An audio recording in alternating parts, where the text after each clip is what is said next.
Muy buenos días, en ese momento nos encontramos en la asociación Angelitos. Tenemos un placer de presentar a Wilfredo Herrera, miembro del equipo operativo de la asociación Los Angelitos. Nosotros somos estudiantes de licenciatura en Ciencias de la Educación de cuarto año de la materia de Pedagogía Social. En esta ocasión haremos una entrevista para conocer el perfil real de un educador social. Mucho gusto. Quisiera preguntarle para comenzar, ¿cuál es el cargo que usted desempeña en la organización?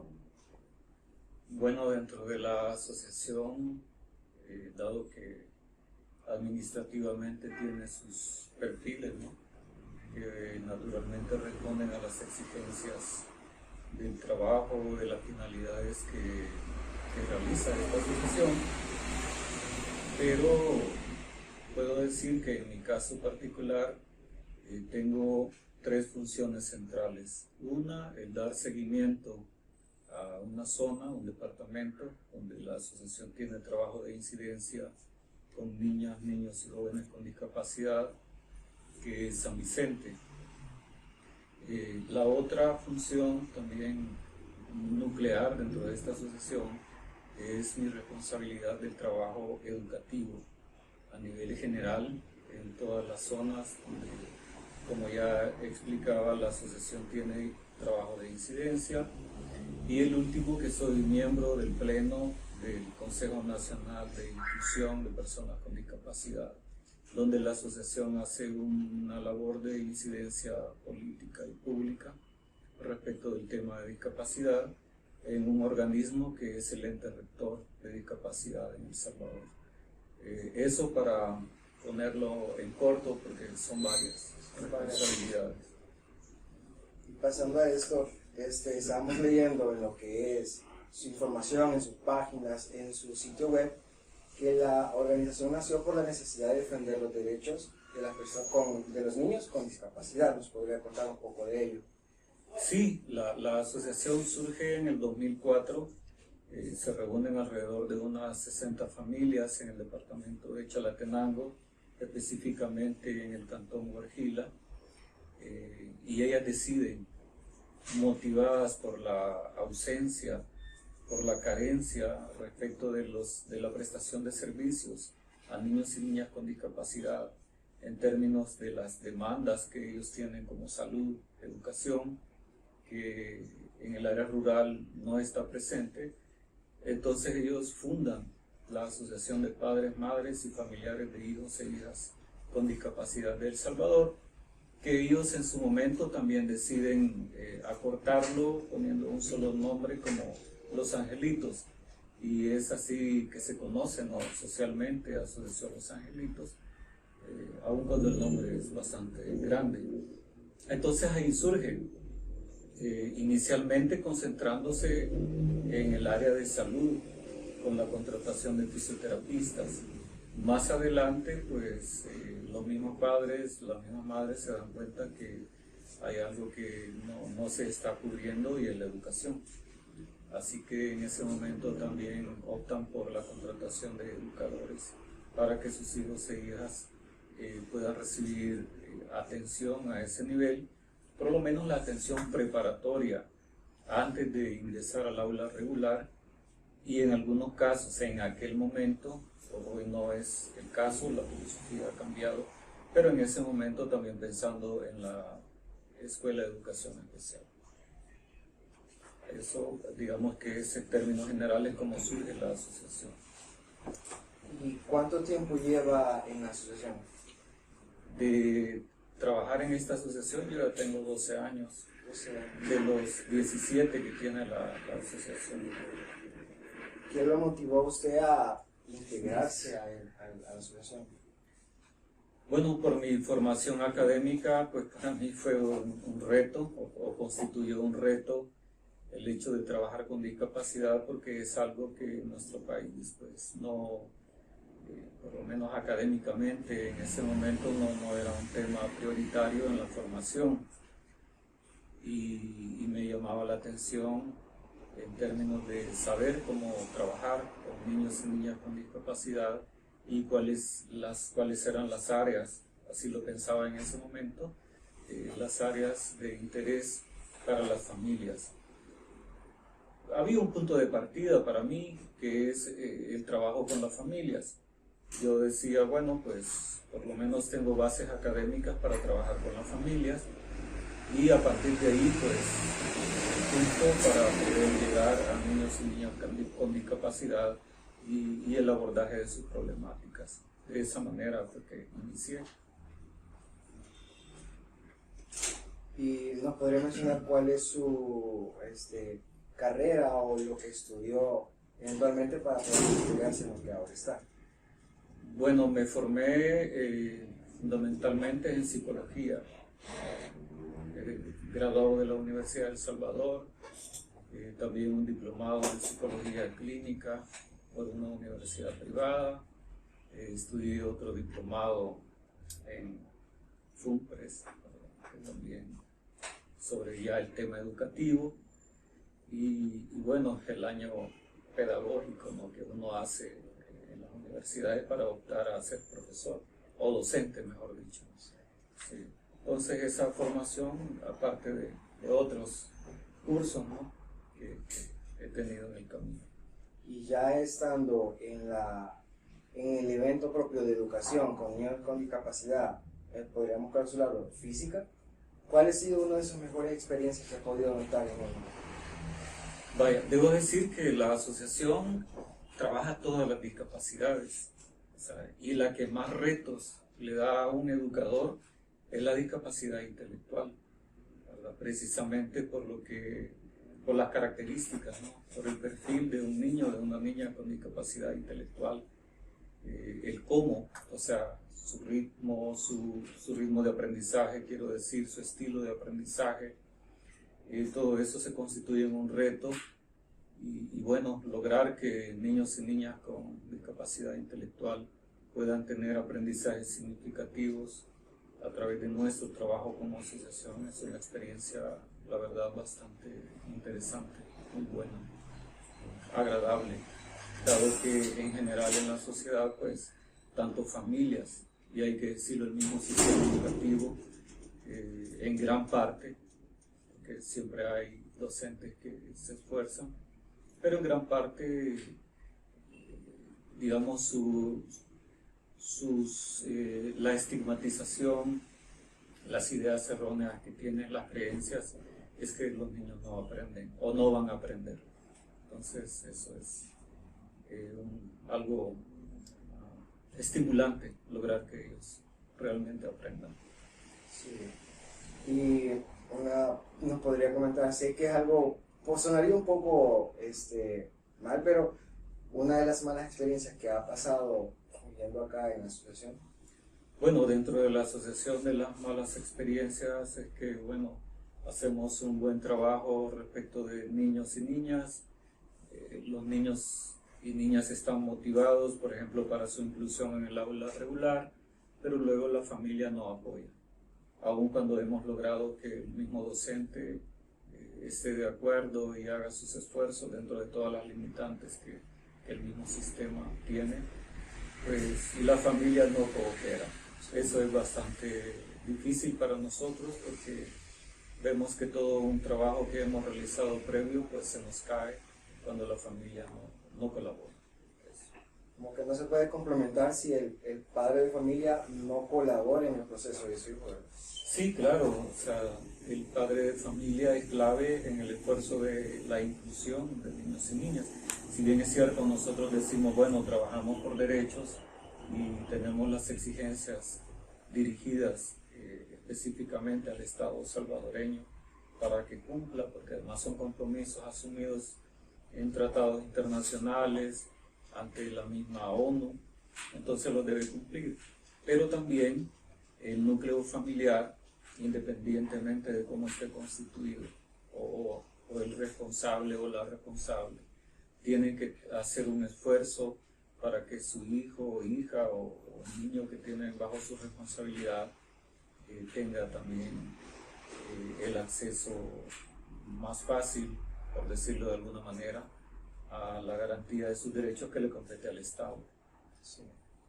Y con ese tipo de familias o tipo de padres, ¿cómo es su reacción ante ello? ¿O cómo conlleva ese caso especial? Porque se convierte en un caso especial cuando un padre no colabora. En lo personal, ¿cómo lo toma o cómo conlleva ese trabajo? Bueno, para nosotros constituye la materia prima para el diseño de capacitaciones. La asociación tiene mensualmente temas de capacitación para las familias y uno de ellos es la responsabilidad que deben asumir respecto de no negar a sus hijos, por decirlo de esta manera, la posibilidad del acceso al cumplimiento de ciertos derechos. Entonces lo trabajamos con ellos como una labor de concienciación, para que las familias tomen conciencia de que, por ejemplo, en este caso, la educación es la puerta que abre las posibilidades al cumplimiento de otros derechos. Eso en términos generales, pero particulares, también hay una labor que hacen compañeros y compañeras que están en el terreno. Hay una educadora, una fisioterapista, para que la familia o la responsable, que generalmente son mujeres en nuestra asociación, vaya dando pasos en dirección de que su hijo o hija pueda tener acceso a la educación. Esto de dar pasos es complicado porque nosotros trabajamos con familias en pobreza y extrema pobreza. Entonces a veces la misma asociación tiene que implementar algunas acciones, por ejemplo iniciativas productivas, para que las familias puedan tener un ingreso económico y así ir paliando alguna situación respecto de la adquisición de bienes de consumo, ¿no? Entonces, porque también confluyen un montón de cosas, no solo es la decisión muy personal, que hay casos, ¿verdad? De todas maneras, pero no solo es la decisión personal de la madre decir no voy a llevar a mi hijo. Hay un montón de factores. Uno de los factores, por ejemplo, es que la escuela, al no estar preparada con pedagogías inclusivas, con adaptaciones curriculares, entonces no da una respuesta educativa efectiva para el niño o niña. Entonces pasa el tiempo y la mamá pues desespera y al ver que no pasa nada, y bueno, llega a la conclusión que está perdiendo su tiempo. Si bien es cierto, no es la mejor decisión, pero también tiene una base real, y es que el sistema no está preparado para dar la respuesta educativa. Sí, en gobiernos o administraciones anteriores se han observado intentos de educación inclusiva. Es más, hubo un plan llamado Escuela Inclusiva, pero solo se notó el cambio de infraestructura, más no de pedagogía en sí. ¿Nos podría comentar un poco de eso, que creo que influyeron en esa decisión? Sí, en el 2010, con la administración Funes, y estaba en ese momento como viceministro ad honorem el profesor Sánchez Serén, se hizo el lanzamiento por el Ministerio de Educación de esta política de educación inclusiva. Y bueno, ahí aparecía en su estructura la escuela de tiempo pleno, por ejemplo, la dignificación del maestro y otro montón de elementos que componían esta política. Ahora bien, el problema es que las políticas por sí mismas, por muy bien formuladas que estén, y aun cuando hayan participado en ellas, aparte de los técnicos, con sus conocimientos científicos, podemos decir, que se haya dado en un esquema de participación democrática de las organizaciones, de las mismas familias, del cuerpo docente, no es suficiente, ¿no? Hace falta también que hayan respaldos financieros, institucionales, profesionales, y si estos no se dan, pues la política no va a dar sus frutos. Aparte de eso, tenemos un sistema educativo que también muy poco hace, por decirlo así como de manera impersonal, ¿verdad? Pero en realidad tendría que decir un Ministerio de Educación a nivel central que muy poco hace por la capacitación o la formación continua de sus docentes, porque hay esfuerzos de formación, pero son inconexos. En una etapa lo hacen, por ejemplo, sobre informática, en la siguiente etapa sobre por ejemplo, auxilio psicológico, que hace poco estaba eso, en otro momento. Entonces esto es inconexo. Cuando se trata de la inclusión, pues tiene que tener una formación continua en lo que ya se mencionaba, ¿no? Pedagogías inclusivas, cómo hacer adaptaciones curriculares, ajustes razonables, lo mismo que adquirir conocimientos sobre los tipos de discapacidad que existen y cómo enfrentar las diferencias humanas que estas discapacidades proporcionan. Y no solo las discapacidades, porque la inclusión también es un amplio abanico. Y nosotros como asociación siempre hemos estado de acuerdo desde la comprensión amplia de la inclusión, que abarca todos los grupos poblacionales en riesgo de ser excluidos o ya excluidos, donde la discapacidad solo es uno de esos grupos. Muy bien. En tiempo atrás, en la asociación ha hecho el papel, o le ha correspondido hacer el papel de educador. Nos mencionaba que ya en ese tiempo hay diferentes zonas y en cada uno hay educadores, pero usted en lo personal, en algún tiempo les tocó ser un educador social para niños con discapacidad. Sí, o sea, en la asociación, dado que nosotros trabajamos en la ruralidad, también a veces se nos da la rotación de personal, ¿no? Nos quedamos algún tiempo sin educador porque es trabajo de campo, el trabajo de campo es bastante pesado, hay que admitirlo, hay que andar caminando bajo el sol, o sea, bajo la lluvia a veces en el campo y bueno, eso trae como consecuencia que algunos educadores no duran mucho tiempo, ¿no? Entonces, la zona que estaba bajo mi responsabilidad, pues en esas circunstancias me ha tocado que también hacer el trabajo directo con niños y niñas. Eso siempre toca. ¿Y le gustaba la experiencia obtenida con él? Sí, por supuesto, porque hay cosas que uno las aprende teóricamente, ¿no? Y bueno, la teoría siempre son parámetros generalizados acerca de cómo un niño, por ejemplo, con discapacidad aprende. Pero no es lo mismo que si llego a sentarme con Raúl Monteagudo, ¿no? Que tiene 12 años y este niño pues es una persona, un individuo que tiene sus propios estilos de aprendizaje, su experiencia, etcétera, etcétera, y ahí pues la teoría, si bien es cierto, sirve, pero ya en el momento, la práctica misma, sí, la práctica es la que nos va diciendo cómo realmente trabajar con él. ¿Se le presentó algún caso difícil antes? Sí, sí, los casos difíciles, por ejemplo, una niña con parálisis cerebral infantil que tenía dificultades para la articulación del lenguaje. Entonces a la hora de trabajar con ella, pues yo personalmente no entendía, ¿no? Su forma de comunicarse, porque no tenía mucho tiempo con ella.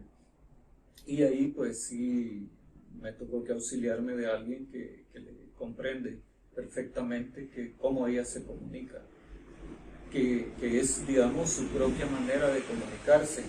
No es algo estandarizado que otra niña con parálisis cerebral lo aprende de la misma manera, era algo aprendido dentro de la familia y bueno, había la necesidad de que la mamá estuviera presente. Entonces, un trabajo más personalizado, pero además con el apoyo de la misma madre para que fluyera la comunicación y los aprendizajes se dieran. De lo contrario, no se podía lograr. Sí, imagino. A lo largo de todo este tiempo, nos podría, ya para ir finalizando un poco la entrevista, nos podría decir qué aspecto le gustaría mejorar en lo personal para que se dé esa educación a niños con discapacidad de una mejor manera. Bueno, uno apropiarme un poco más o que digamos dentro de la asociación, compañeros y compañeras profesionales nos apropiemos, para ponerlo en colectivo, de pedagogías inclusivas, de experiencias novedosas en el trabajo con discapacidad, de las buenas prácticas, ¿no? Hay colectivos que están haciendo muy buenas prácticas en la enseñanza de niños y niñas con discapacidad, el diseño de recursos pedagógicos que también existen y que nosotros no siempre tenemos el acceso, ¿no? Y una cosa que me parece muy importante también es apropiarnos o diseñar desde nuestra misma experiencia, que no lo hemos hecho. Una característica aquí en El Salvador es que uno no sistematiza, pero el trabajo en la ruralidad, ¿verdad? Porque nosotros trabajamos desde la estrategia de rehabilitación basada en la comunidad, y es una estrategia que descansa sobre los mismos recursos, sin que signifique esto que la comunidad debe resolver lo que le compete al Estado, pero por lo menos los recursos que encontramos al llegar para que se dé el hecho educativo, ¿verdad? En este caso. Entonces aquí pues lo que hablábamos de los libros, de la teoría, de los recursos pedagógicos diseñados en otras realidades, si bien es cierto nos pueden servir, pero hay que adaptarlos o ajustarlos a esas realidades que nosotros tenemos en nuestro país. Bueno, ha sido un placer enorme conocer lo que es la labor de la Asociación Angelitos, que son bien notables en las redes sociales, como le decía, de esa manera fue que nos enteramos. Y pues muchas gracias por recibirnos, estamos por complacidos como compañeros, como grupo, que sé que esa entrevista servirá tanto de conocimiento de la asociación como de la labor que hace un educador social. Muchas gracias. Sí, gracias a ustedes también por la confianza que nos tienen, y bueno, siempre a la orden para abordar un tema que hoy por hoy no forma parte de la agenda pública ni del gobierno. Muchas gracias. Bueno, muchas gracias. Gracias.